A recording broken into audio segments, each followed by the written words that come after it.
Kanalıma hoş geldingizler dostlar. Bugün sizlerмен pankейки жасайтын боламыз. Ең алдымен ыдысымызға 2 жұмыртқамызды салып, үстіне қант салып, венчиктің көмегімен араластырамыз. Жұмыртқамызға сүтімізді қосып, тағы да араластырамыз. Ұнымызға қопсытқышты салып, араластырып аламыз. Ұнымызды салып, содан соң ванильді қантымызды қосамыз. Енді бәрін біркелкі етіп жақсылап тұрып араластырып аламыз. Соңында ертілген сары майымызды қосамыз.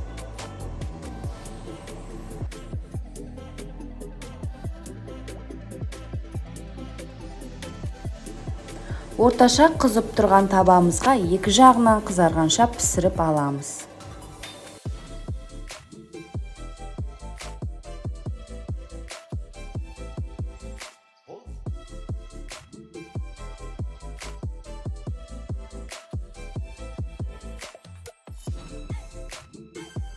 Панкейктер дайын болды. Таңғы асқа тез әрі оңай дайындалатын рецепт дайындап көріңіздер. Сіздермен бірге болған сымбат. Каналыма тіркеліп, лайк басуды ұмытпаңыздар.